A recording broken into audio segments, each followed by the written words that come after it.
Samurai are one of the most recognizable icons in video game culture, and in previous Baldur's Gates, you were afforded a ton of really awesome katana weapons. But how would you make a samurai in Baldur's Gate 3? In this video today, I want to talk about my samurai build by combining a lot of the fun ranged capabilities of Hunter with the over-the-top punching power of the Battlemaster. For those that know their history, you probably know that the samurai started as a mounted horse archer and remained that way for several hundred years before coming into the iconic versatile warrior that we know and love. This isn't an ultra, min-max build though, so it's more of a fun RP one. It's definitely still competent, but you won't be doing solo runs with this build anytime soon, so just kind of a heads up. And if this is your first time on my channel, the way I do things is by upfronting the knowledge of my videos so you can decide if it's the right one for you.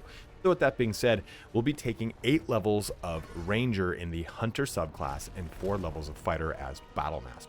You can split those up however you want, doing 5 Ranger, 4 Fighter, then 3 Ranger, or just pure into one or the other. Whatever way makes sense for you, but this gives us 3 feats to play with, 2 weapon styles, and plenty of other tools at your disposal.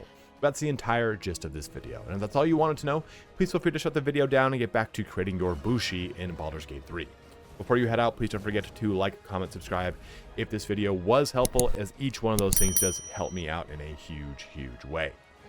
I also have a huge BG3 playlist linked at the end of the video, and lastly, if you've been playing Dragon's Dogma 2, I have a ton of great guides linked in the upper right corner if you're struggling with that game as well. Well, let's get started here on my best samurai build for Baldur's Gate 3. Let's jump into character creation and go through this bad boy. Now, of course, when it comes to your race selection, this is a single-player narrative game, so have fun, choose what you want. None of this really matters. Don't min-max this if you don't like the way your character looks. Just choose something that kind of resonates with you. But I'm going to, of course, go through some ones that, to me, personally really stand out. Now, both the Wood Elf and the Half-Elf, the Wood Half-Elf and the Wood Elf both stand out to me because, Rangers, Wood Elves, it all plays a lot of sense. But Fey Ancestry is nice to have an advantage on saving throws against being charmed, and magic can't put you to sleep. Also, you get this Civil Militia, which is not really going to matter because we're going to be a fighter and a ranger, so we'll have access to pretty goddamn near everything. But I like those options too because Wood Elf also has the increased movement speed, which is nice, so they can move a little bit further across the map. Even just being a generic human is really nice. You do miss out on dark vision, but being able to have another skill to be proficient in is nice, and your carrying capacity is increased by 25%, which is always cool. Always a big fan of Drow for every reason because they're my favorite race in, not Lord of the Rings, in D&D, but also, Drow Ranger. Who knows who that guy is? I do. Tiefling's another really good option here because all 3 of these are going to give you access to some additional cantrips. The Mephistopheles Tiefling and the Asmodeus Tiefling are probably going to be a little bit better than the Zariel Tiefling, just because the Zariel Tiefling's cantrips that you get access to, both the Branding and the Searing Smite, are going to cost an action and a bonus action. And while that is nice to do the additional damage or to do the radiant damage and make it so things can't be invisible, it's just kind of, you get hung up on losing a lot of action economy out of those abilities. But to be fair, like I've said many times, Zariel Tieflings are my favorite Tieflings because I love their lore. So if that's what you want, then just fucking go with it. Who cares? Mephistopheles and Asmodeus, though, are pretty good as well. And you also get a resistance to fire damage. Half-Orc is going to be really fun here since we are going to be both a ranged and melee character, having access to savage attacks, so when you land a critical hit with a melee weapon attack, not a ranged weapon, just keep that in mind, you do an extra dice of weapon damage, and you have relentless endurance, so if you reach 0 hit points, you regain 1 instead of being coming down. Always really good. And you can go, of course, with like a dwarf if you'd like. Gith are very good here too because of the astral knowledge, gain proficiency in a skill of a chosen ability, meaning if I choose charisma, then I'm now proficient in all charisma-based skills, such as all the conversational ones. But their cantrips are really good in that they get a mage hand, they get a super leap. It's one of the better options here because you also get access to a ton of Githyanki exclusive items, which are all really good, and they're very fun narratively. I'm just going to go ahead and click Drow because it's me. And our next option is going to be Ranger. Now, you can choose Fighter. You can go 5 levels into Fighter. And kind of respec and do all sorts of things, but I think Ranger is the way to start. It's the best way to just kind of go about this. Put 5 levels into this first because we want to get access to extra attack as fast as possible since we are going to be a melee and a ranged character. Our first option here, though, is Natural Explorer, and we will go with Wasteland Wanderer Fire because fire is the most prevalent damage type in the game. Now, if you don't want to have like another character in the party that's going to pick locks, you can actually use Urban Tracker here, because this is just going to give you proficiency in sleight of hand, allow you to pick locks, disarm traps, steal things with this character. And we will be a dex-based character. That is a dex-based skill, so it will be helpful.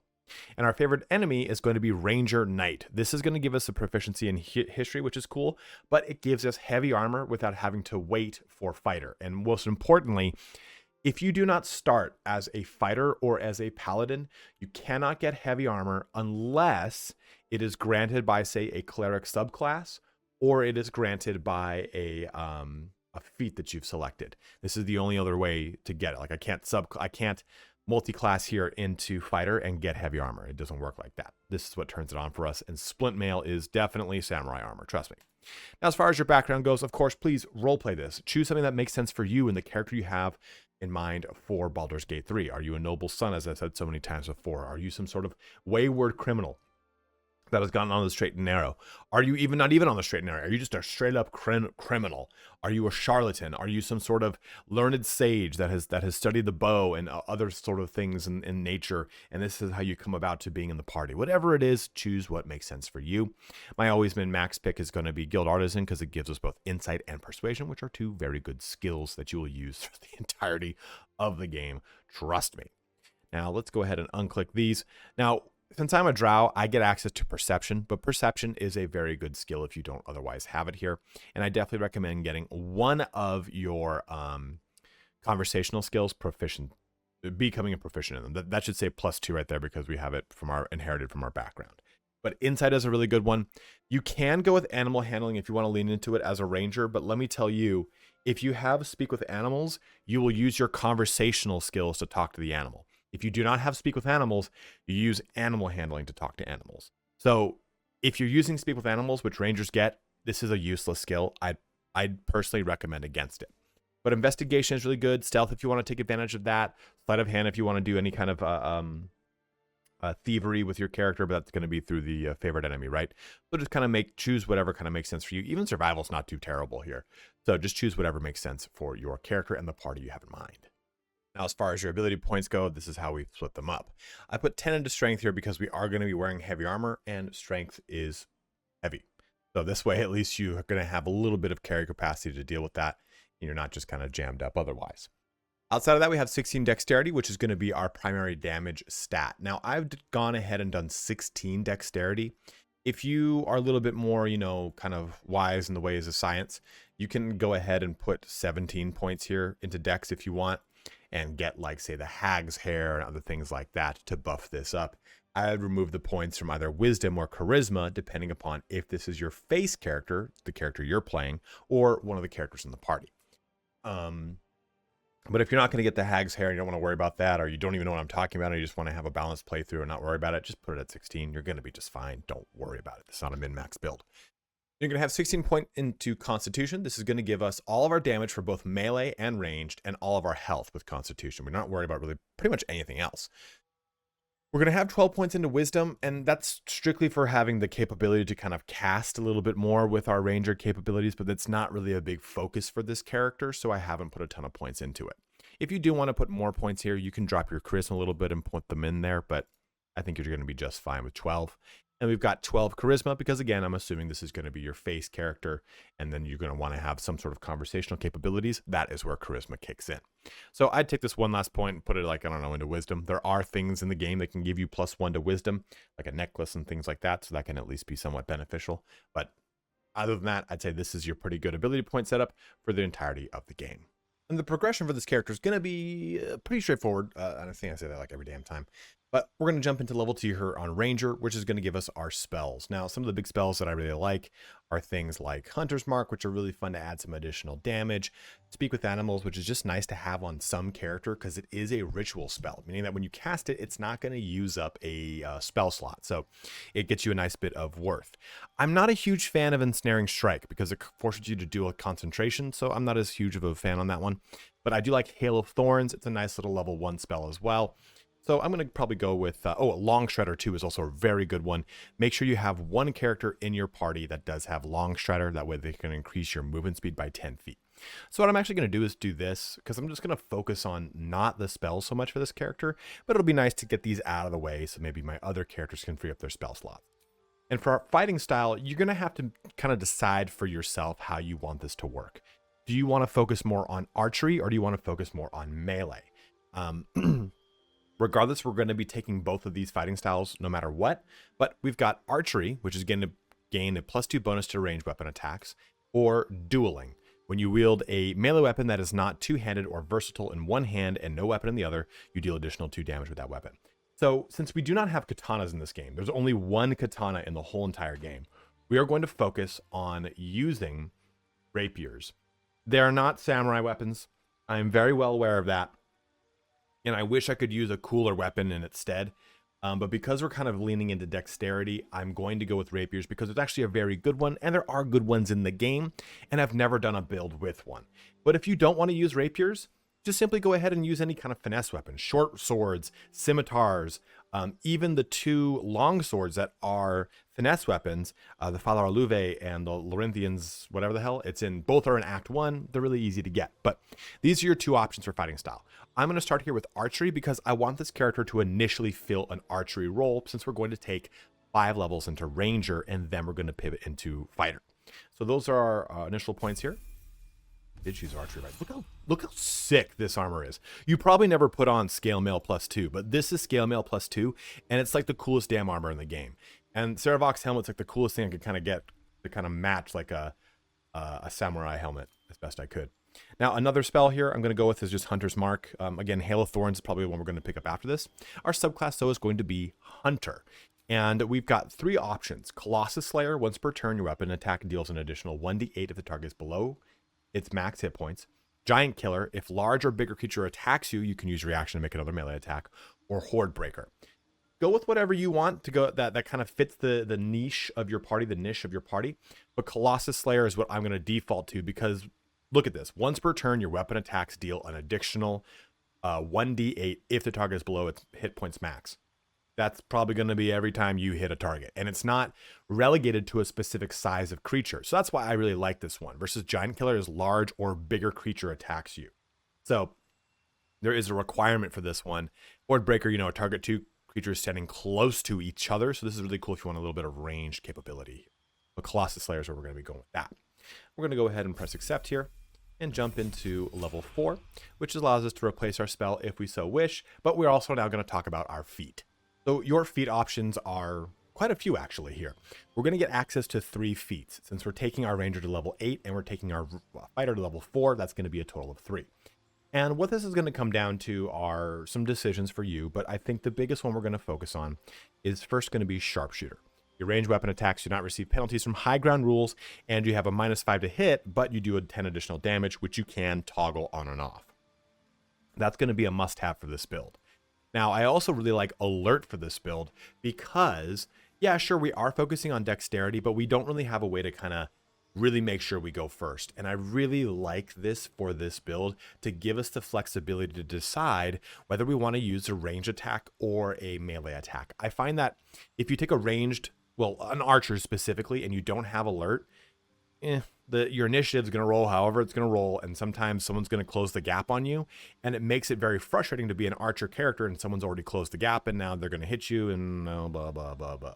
Now you're not going to have to go back to melee, so it's not as fun, right? So Alert is another real big big choice here. Now our final feat is going to come down to one of 2 options. Ability Improvement, where we put points in dexterity so that we do more damage. It's easier for us to hit. This is probably the min-max way to go. I'm not going to lie to you. But there's another one that I want you to take a look at that I think is very fun, and for me, it kind of fits the overall roleplay of this. Defensive Duelist. When attacked while wielding a finesse weapon you are proficient with, you can use a reaction to add your proficiency bonus to your armor class, possibly causing the attack to miss.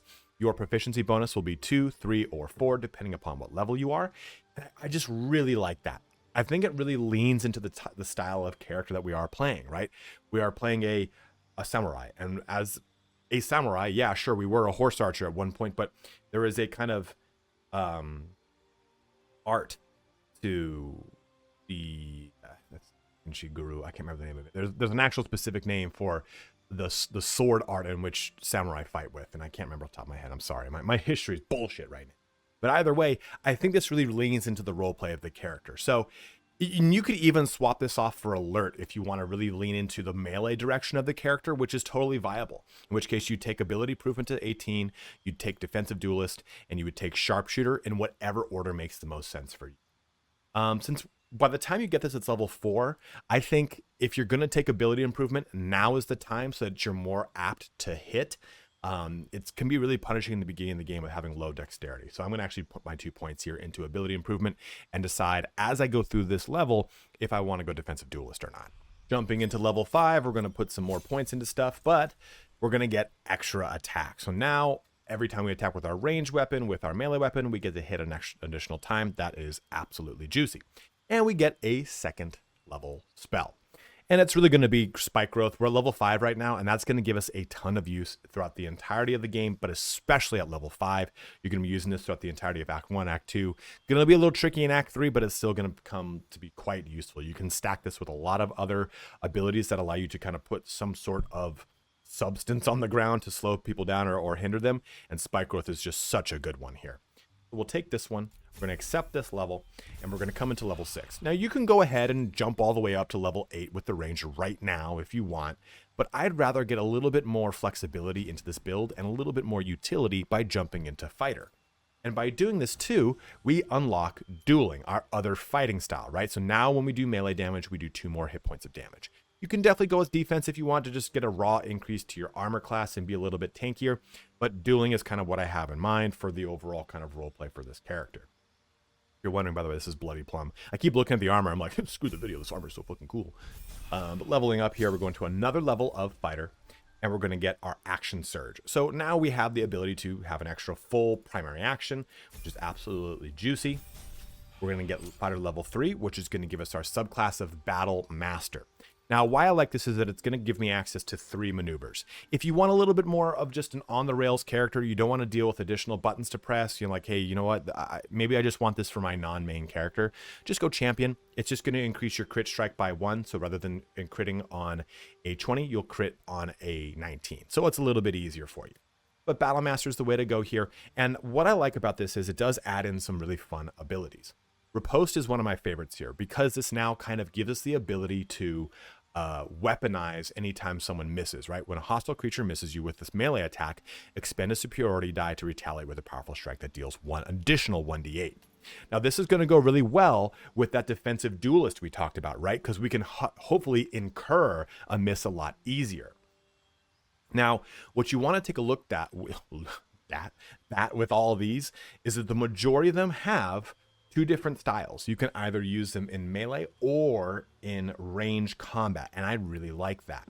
Precision attack here is a really good one to add into your kind of repertoire, because what this will do is it'll give you the ability to kind of offset the penalty of sharpshooter. You can spend a superiority die to add it to the result to an attack roll. So this gives you, it offsets that -5 to your attack roll, and I really like that. But some other really good ones here are pushing attack to give you the ability to push people back 15 feet, maybe knock them off of a ledge. Sweeping attack, which I really like. Oh, I'm sorry, not sweeping attack. Trip attack to knock someone prone, which is probably going to be my other one here. It's just so powerful knocking someone prone, man. Take a look at this. Someone's prone, they can't move or take advantages, no bonus or reactions, anything, and they have disadvantage on strength and dex saving throws, and any attacks against a prone creature have advantage if they're made within 10 feet of the creature. So if you have any other rogue characters that have stealth attack, sneak attack, I'm sorry, that just automatically allows them to do it. They can just go ahead and do that. That's a really, really great one there. I like feinting attack as well. You can use both your action and bonus action to turn attack to on a turn to attack a target with advantage and deal 1d8. Maneuvering is fun, but you kind of have to be within range of someone. I really like disarming strike though, because this has kind of the same effect of trip attack, where I'm going to just neuter someone's entire action or turn. So I do like those two. I'm going to go with trip attack here. And like I said, you can see here's a range version, here's a melee version. Here's a range version, here's a melee version. So most of these will have some sort of ranged and melee version, so it's going to be applicable for the character no matter what, which is really nice. But we're going to go trip attack here, riposte and precision. Going to bring us up to level 4, and we're going to choose another feat. Now, Another one that you can use that I didn't really talk about is Martial Adept, which is going to give you 2 more of those maneuvers. So if you want to lean into party utility and using a lot more of those Battle Master maneuvers, by all means, go ahead and use these right here. But outside of that, I'm going to pick up Sharpshooter at this point, because now we have more dexterity. We have ways to offset the penalty from the attack roll. So I'm going to go ahead and take this right now. Remember, you can toggle that on and off. Now they're at level 5. You know, you could do 6 fighter, 6 ranger if you want, if you really want to get more battle master maneuvers. But we're going back into ranger here now. Oops. Back into ranger to get level 6, which gives us another favorite enemy. This is really going to be dealer's choice. Just choose one that makes sense for you. All of these are really not amazing. Bounty Hunter may be the best one, but we're not using Ensnaring Strike anyway. It gives you a proficiency on investigation though, which is cool, so maybe take advantage of that. For Natural Explorer, we're going to go with poison, because if fire is the most prevalent, the second most prevalent is poison damage. So being able to be resistant to them, meaning you're going to take half damage, is a very great benefit. So we'll take that level, jump us up into level 7. We're going to get another level 2 ability, which can be whatever you kind of want here. Stuff like Barkskin can be kind of cool, but it's not really going to benefit us, and it's also concentration. But Dark Vision can be something fun to cast on other players. Let's going to go ahead and pick up Hail of Thorns. We talked about it enough in this whole fucking video. Let's grab it now. Now, our defensive tactics, though, is the reason we've brought our Ranger to level 7. I would love to go level 11 with this Hunter and go with the volley capabilities, but it just is too one-dimensional of a character. So you've got Escape the Horde. Opportunity attacks against you have disadvantage, so it allows you to kind of break free. Steel Will, your unshakable resolve grants you advantage on saving throws against being frightened, which is actually a very good ability. I think it's really between Steel Will, which is probably what people default to, or multi-attack defense. So why I like this one is, when an enemy attacks you, they have a -4 penalty to additional attack rolls against you until the start of their next turn. So by the time you get this, right? So this is going to be coming into the beginning of Act 3, end of Act 2, depending on how many quests you've done. You're going to fight some scary bosses, and those bosses get up in your cookie jar. It's going to be nice to be able to mitigate the additional damage they can do to you, right? Because a lot of bosses can do 2-3 swings depending on who they are. You know, I'm not to name anyone because I don't want to spoil anything, but the boss of Act 2, one of the really important bosses in Act 3, a lot of them have really strong multi-attacks against you. And almost every character after the end of Act 1, I want to say, is going to have multi-attack against you. So this means that when they attack you twice, their second attack is going to have a reduction to its penalty to attack roll.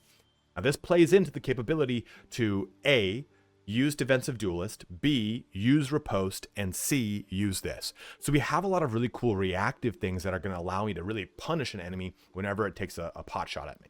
So we're going to take those things, we're going to accept that, we're going to jump into our final level here of level 8, which is going to give us Land Stride, which is nice. So now we're not affected by difficult terrain, which is going to be absolutely lovely. And we're going to get Defensive Duelist. I've decided to go with it. Alert, again, is probably the min-maxy option here, or going with Martial Adept for more maneuvers if you'd like, but I'm going to go with Defensive Duelist to really kind of weaponize anytime an enemy misses us, right? We can really punish them hard here, and I love this. We'll be able to add our proficiency bonus to our armor class, giving us some defensive characteristics, and then come in real hard with a riposte, and then we also can reduce their attack roll because of that defensive tactic from Hunter.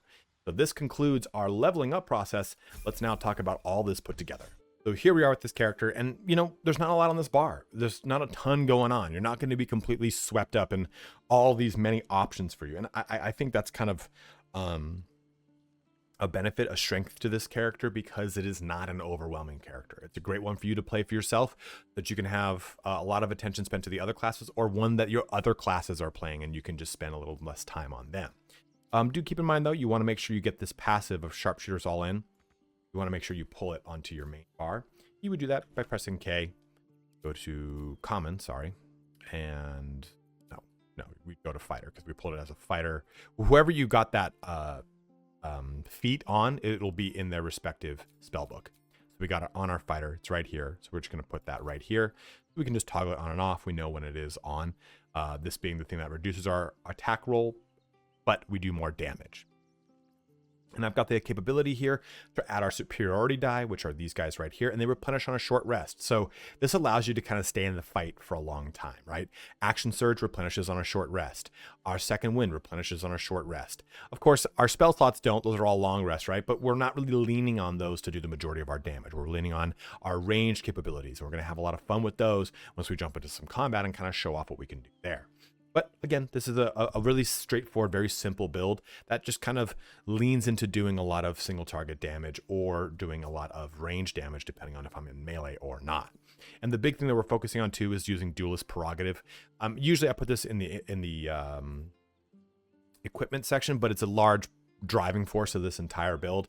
We'll talk about it a little bit more, but it's like the ultimate rapier, and we're going to spend most of our time using rapiers in this build because you have access to them early in the game. They're actually quite good, and with the majority of our damage is going to be focused on bow anyway. Jumping into our discussion now about equipment, we're going to talk first about weapons. And usually I have a section where I talk about the weapons I actually don't have. And I have all the weapons I'd want to talk about for this build because honestly, it's very straightforward. Just use any good bow you come across. You're going to get one right in the very beginning in the Emerald Grove. That's going to give you advantage against large creatures, monstrous creatures. You're going to get a crossbow named Herald. All those are great. Just use any single bow that you find. Use any rapier you find. A +1 rapier, any rapier. You're just using one hand weapon in specific. The kind of original genesis here was the Kensai, which was a big portion of Baldur's Gate 2 with Yoshimoto. I think that was his name. I can't remember off the top of my head, but the Kensai is one of the strongest characters in that damn game. And it was all about using no armor and a one-handed weapon. Well, particularly a katana for the most part. And that's what we're kind of trying to draw a parallel here. But some other weapons you can use. There's the Salty Scimitar, which you'll get around, I think it's like Act 2, Act 3. This is a good one that just has command on it, and it's a +2 weapon. It's a great one to kind of have in the interim until you get a better one, and it looks pretty goddamn cool, right? Kind of has more of a touchy vibe than an actual katana vibe.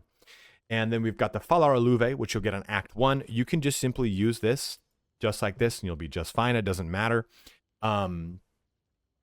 Keep in mind that dueling, if you are using a versatile weapon with both hands, you won't get the benefit from it.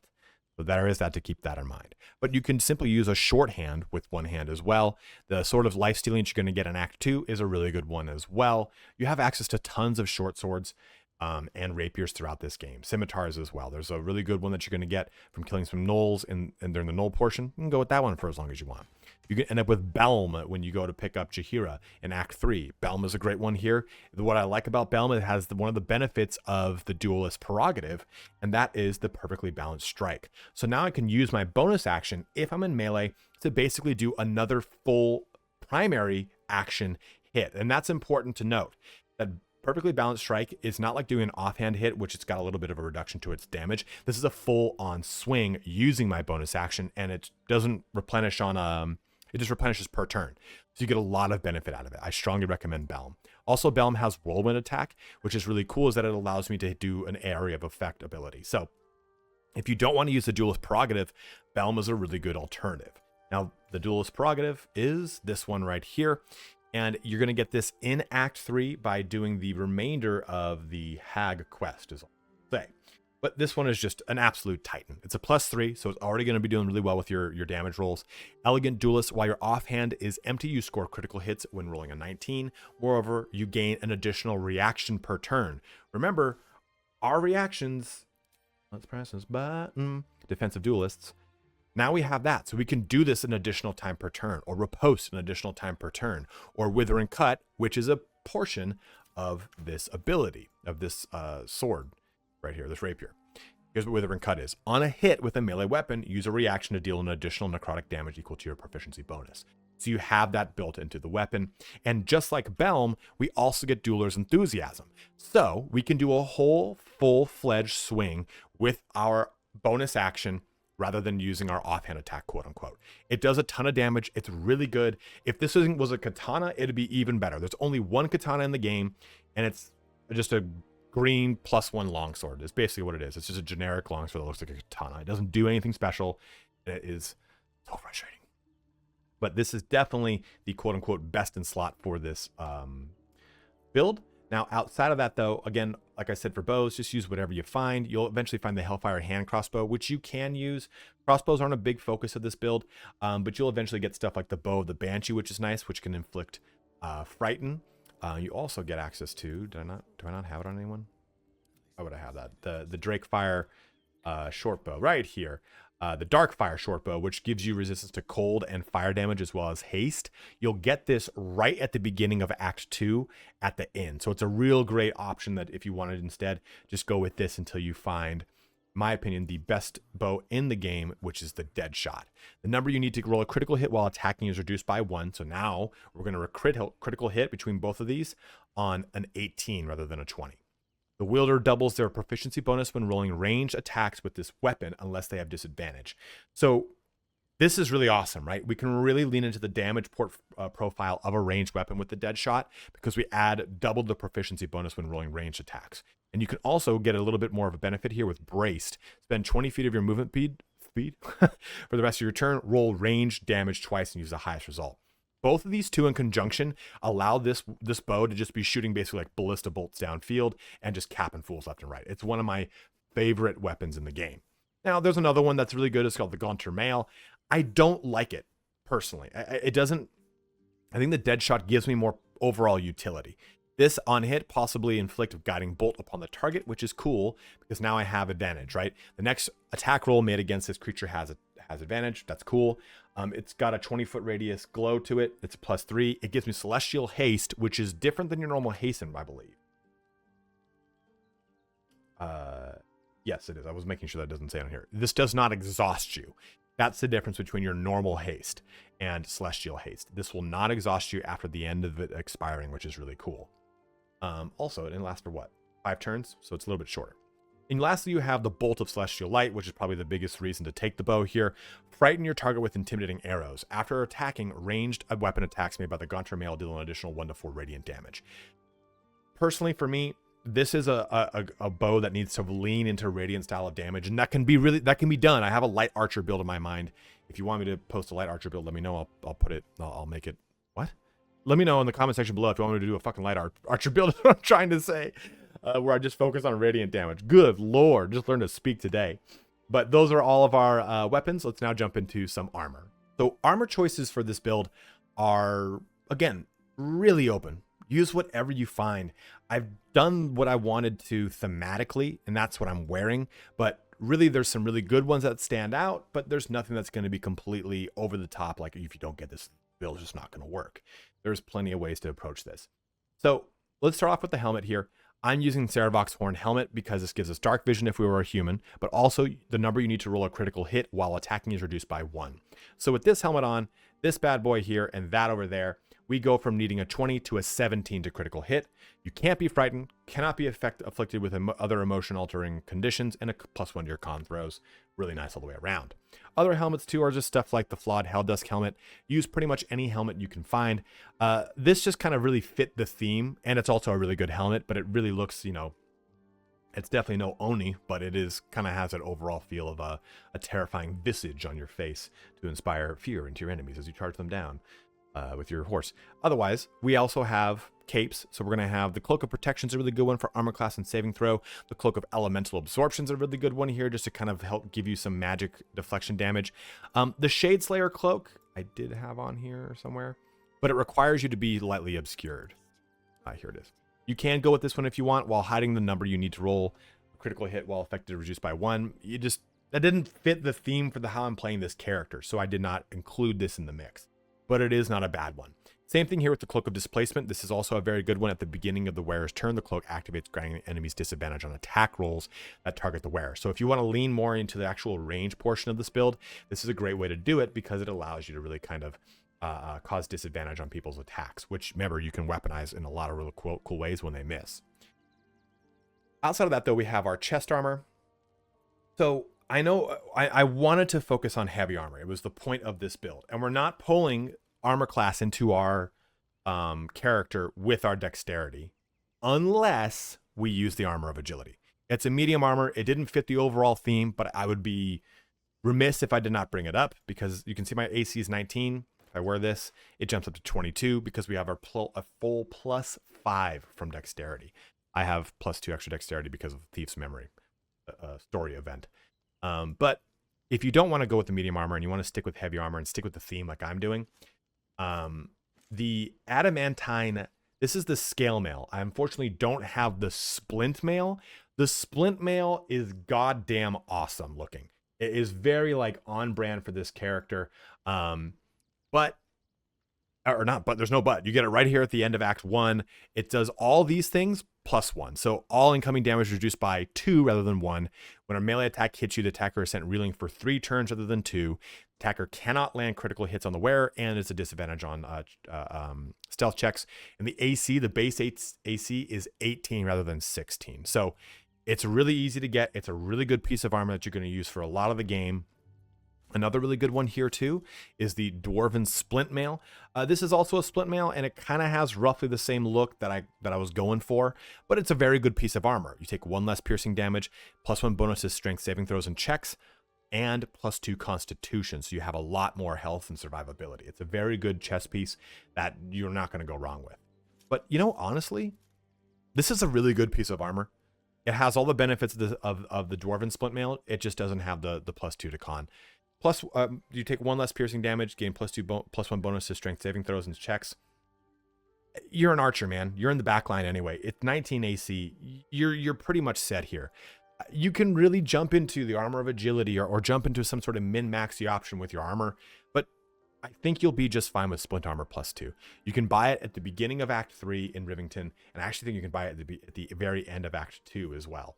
I really like it. It's a really cool thematic option. If you don't have the adamantine splint armor, which is a better option all the way around because it just looks really cool. So those are your options there for your chest pieces. Again, go with whatever you really want. Some standouts for gloves. In the very beginning of the game, gloves of archery, which I think you actually get the Emerald Grove or in the inn in Act 2. But you gain proficiency bonus with longbows, short bows, and whatever. Doesn't matter, we already have that. But your ranged weapon attacks deal an additional 2 damage on top of your weapon, your archery fighting style, which already gives you a +2 to your weapon damage. Now you're doing +4 with your archer weapons, which is great. So lean with this in the very beginning. You'll eventually get the Flawed Helldusk gloves, which can add 1 to 4 fire damage to your weapon attacks, which is really cool here. So you can jump in that direction. Another really good option is the Legacy of the Masters. Gain a +2 bonus to attack and damage rolls with weapons. So it's +2 damage and also +2 to your accuracy basically. So that -5 we get here from Sharpshooter is offset by 2 because of these. A very good choice.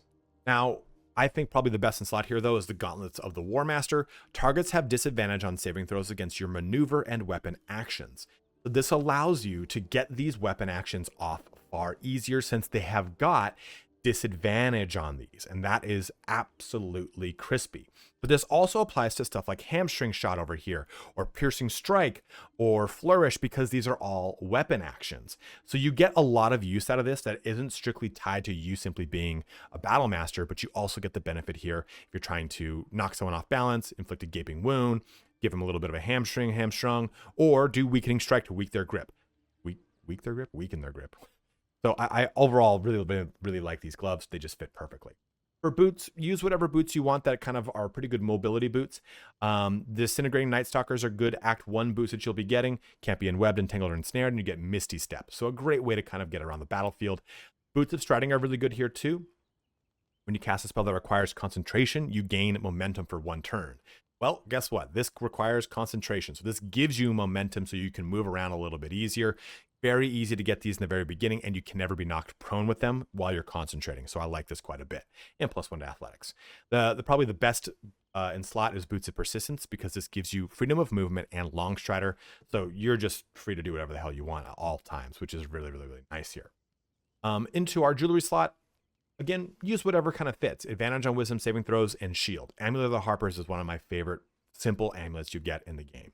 But another really good one here, if you have the slot, right, is Amulet of Greater Health. It sets your constitution to 23. Just keep in mind, you're taking this away from someone else that might be more of a frontline fighter. So just know that. Also, an Amulet of Misty Step, any kind of amulet that gives you some sort of mobility, resistances, some additional functionality is going to be really nice in this case. Also, for our rings, we have the Killer's Sweetheart here. When you kill a creature, your next roll will be a critical hit. Once spent, this effect refreshes after a long rest. The Ring of Free Action here, you ignore the effects of difficult terrain and cannot be paralyzed or restrained. You already ignore the effects of difficult terrain, but cannot be paralyzed or restrained is very nice if you don't have some of the other things in this. You're not using the Boots of Persistence, which freedom of movement gives you. Or the Spurred Band here, so when you get low in health, you can kind of break away a little bit easier. There's also the Ring of Regeneration. There's Crusher's Ring. Oop, that's not Crusher's Ring. Oh, where the hell Crusher's Ring? Crusher's Ring, which allows you to move 10 more feet. So you have a lot of options for rings. Just there's nothing that's really going to stand out here like, oh, that's the one. That's the Archer one. I would definitely go with that one. Another good option here, which I actually did not grab it here, is the ring that just simply adds 2 acid damage anytime you do any kind of weapon attack. So it makes it so that you can really, you can add a little bit of extra punching power to all of your weapon attacks because you're doing that additional 2, what's it called, damage? Toxic damage. I guess I don't actually have it in here. The amount of times I've bought items and then put them back, reloaded saves, everything like that, so it's all over the place. So the Caustic Band, which you'll get from the Mind Flayer in Act 1 in the Underdark. But those are all of your items here. Let's jump into a little bit of combat to show this character off and how they play. Before we actually jump into combat, I want to talk about the Drake Throat Glaive here. Now, what this has is Draconic Elemental Weapon. And now I can add to either my rapier or to my bow the ability for it to use an element. And so this is up to you, right? How do you want it? Is your character more focused on the range capabilities or on the melee? Kind of make that call for yourself. So how this works is we equip it and we take the weapon we want to imbue, and I'm going to do my bow, and we throw it on the ground. Now you're going to see this ability right here. We're going to click that, and we've got a choice between acid, cold, fire, lightning, or thunder. I like thunder because it's one of the least resisted damage types in the game, especially amongst all these. So let's go ahead and click that, and we select the bow. It is now an elemental weapon. Pick it up, and we put this back on, and we put this back on, and we can see that this now does its 1d8 plus 8 with an additional now plus 1d4. So jumping into combat, let's have some fun here. Remember, this isn't going to be some sort of disgusting display of all this massive amounts of damage. It's just going to be a fun display of a character that can do a lot of cool things. So before we even start, we can decide, okay, do I want to approach this combat round here in melee or in ranged? So I'm going to quick save, and we'll come back to this, and I'll approach this in melee. But let's show off some range here first. We can go ahead and press Hail of Thorns if we want. We can drop a cool little Hail of Thorns, do some damage here. We can go ahead and press Brace. It's going to help us out with all of our range damage, so we can do that. Let's do this. Drop a level 2 bomb here. Yeah, we can get this to go. I know you got to kind of get tricky with how you target this thing to see if I can get multiple here. Yeah, we'll just go with that.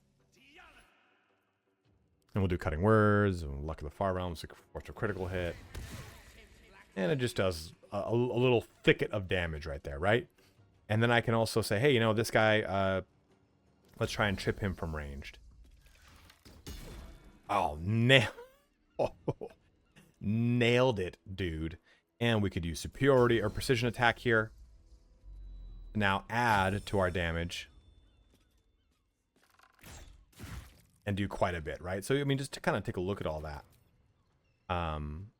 This did 6 and 3 and 22. You can see we did quite a bit just from the Colossus Slayer alone. This did 21 and 4. This did 14, 3 and 8. And we would do more damage to these people had we had our Colossus Slayer up. And you know what? We did quite a fun round of combat there. Well, let's just go ahead and use Action Surge. And let's just do it all over again, right? We can go trip attack another person. Bam, critical hit, did 41. We did 41 damage right there, plus the 8 from Thunder, right? So anything that rolls gets doubled. And we still have a superiority die. We can go ahead and trip another person now. Let's just do this. Colossus Slayer. Sure. They rolled a 19 as a critical hit. Never mind. Do it. There we go. Another big, huge, chunky hit. 41 and 8 right there. So you can see we had a lot of fun. I'm going to go ahead and bring my character over here. And hopefully we can get some... Ah, damn, I was hoping we get a little miss going on. Let's see if we can do this. We'll do this. See if we get people to attack us. Miss. Uh-oh. I forgot. I know what I have to do there. Make sure you turn on your reactions. Make sure they're all set. Go. So now we can come... Oh, oops. And turn. We'll just kind of come back around. See if we get more attacks and misses on him.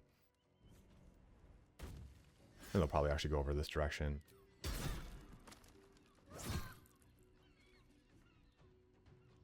Yes, do me. Oh, I'm out of range there too anyway, so even if I miss, I won't be able to attack. That's another thing to consider too, is like they have to be within your range for that to work.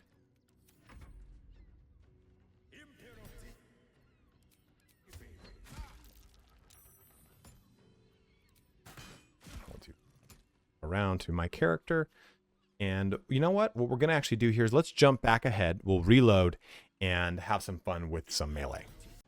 Now that we're in melee, we can also still use Hail of Thorns. We can go ahead and do that if I want. But we can have plenty of other things that we can do now, right? Switching back to our weapon here, I can go ahead and do still our trip attack now from melee range. And you know it's already going to be critical hit. Let's see. Go through. And you can see that that thing just did a whopping amount of damage, right? 26 plus the 6. And I can use my reaction to push in a Withering Cut. Let's do it. Because that Withering Cut is going to do just a little bit to kind of push this over the edge. And we have that Colossus Slayer because Withering Cut is a separate damage instance. So this enabled us to do the damage we did, which lowered the person's health. And then we did Withering Cut, which kicked in Colossus Slayer, right? Since I didn't have max health. And I can even just finish them off. Now we'll look through. Just go for the prison shank. 1, 2, 3. Walk away. And I mean, unfortunately, we didn't kill him right there. But you know what? I've got a bonus action. I can do a full swing bonus action right here. And just clobber fools. And let's just yell like a farm. Sure. There's a critical hit right there for 13 and 4. We can hit him again if we want. We can go ahead and use precision attack. And do that. There we do. Just more damage, just chipping away at things.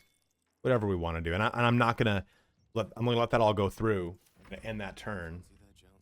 Let's see if I can get you out of the way. Book your opportunity. Sure, sure, sure. Cool, cool, cool. That over there.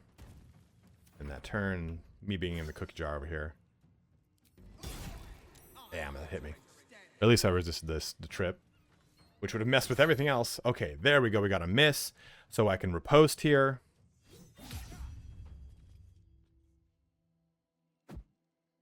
Just kind of have these things go around. See if we hit them. Okay, now they use a main hand attack on me. I can use defensive duellist and help incur that miss.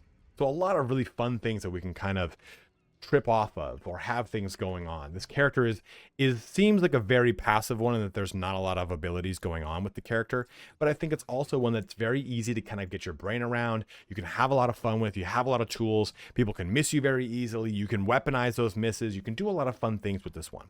So hopefully this is a really good way to approach a samurai in Baldur's Gate 3. I know it's not the coolest samurai you've ever seen, right? We're not doing any cool kind of like one-hit wonders with a katana like I wish we could, like we can do in Baldur's Gate 2. But unfortunately, this is the best way I could kind of make this work while still kind of sticking somewhat true to form or spirit of the roleplay. But if you have had a different approach or way you've done this, go ahead and let me know in the comment section below. You know, at one point I had thought about, do I just go with a two-handed weapon, which would have been like a Nodachi, or do I kind of stick with the one-handed look of like the Taki or the katana? You know, what am I going to do? How am I going to do this with the rapier? And there's a bunch of different ways I initially looked at this with fighters and barbarians and monk even, but manifestation of soul only works with unarmed. I'm like, that's not as fun here. So go ahead and let me know in the comment section below how maybe you've done a really good successful samurai in Baldur's Gate 3. And there are probably some pretty cool mods out there that allow you to do it, but I just don't have access to those. But as always, guys, thank you so much for watching here today. Have a good one and take care.